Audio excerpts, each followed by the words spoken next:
Bolalaringizni tashlab ketorgingiz keladimi sizga? Qaytib ketaman bolalarni tashlab. Mayli, shu yerda o'lib qolsam ham bular tashlab ketolmayman. Nima ovqat yegingiz keladi? Ovqat tanlamayman. Ishoninglar, bu videoni ko'rayotgan hech kim bu sharoitda yashamagan bo'lardi. Nechta farzandingiz bor? 7 ta farzandim bor. Otasi qanaqa tashlab ketdi? Otasini endi bilmadim. Balkim ko'ziga ko'rinmagandir endi. Dadangiz qayerdalar hozir? Toshkentda.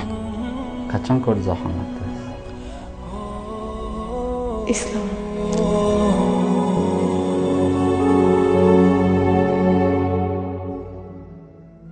Kecha kechqurun nima yeyishdi bolalar?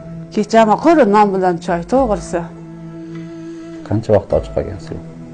Biz mana bir 3 kunlar bana qilib qolamiz. O'zim vijdonim qiynalib ketadi. To'g'risi. Non yemay qolgan kunlarimiz ham bo'lgan. To'g'risida non yemay yotib qolgan kunlarimiz ham bo'lgan dadasining orqasidan. Kesali nima deysiz sizga? Men sizni yaxshi ko'raman deyman. Siz tashlab ketganiga 2 yildan oshib ketdi. Xafa emasmisiz dedi. Ko'rgis kelyaptim.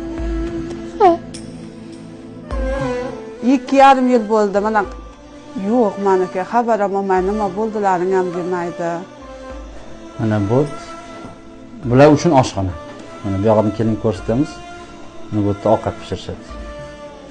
Qayerda ovqat qilib berasiz bolalaringizga? Mana shu yerlarda qilib beraman. Bu yerda ovqat pishadi-yu, lekin ovqatga masalliq turadigan joyi o'zi yo'q. Masalliq bo'lmagandan keyin masalliq turadigan joyi ham yo'q. Qayerda yotishadi bolalaringiz? Mana bu yoqda. Ko'rsating. Shu yerda yotamiz qishda ham. Buni tagida hech narsa yo'q. Hech nima yo'q elaki. Shuni ustida yotishadi bolalar. Ha. Bu ko'rpacha ham adyaldan ham yupqa-ku. Bu pechka. Pechkami? Ishlaydimi bu? O'tin yoqamiz. O'tin yoqasiz. Ha, ilojim yetmaydi ko'mirga. Qayerda yuvintirasiz bolalaringiz? Tashqarida. Qishda pechka yoqamiz, klanka to'shaymiz. Mashhurda cho'miladi. Cho'miltiraman bitta-bittalar. Hojatxonasi qayerda? Hojatxonamiz nari yoqda bor. Uzoqda. Ha, uzoqda. Qishda kechki payt hojatxonaga chiqqisi kelsa qanaqa borib kelishadi? O'zim olib borib kelib.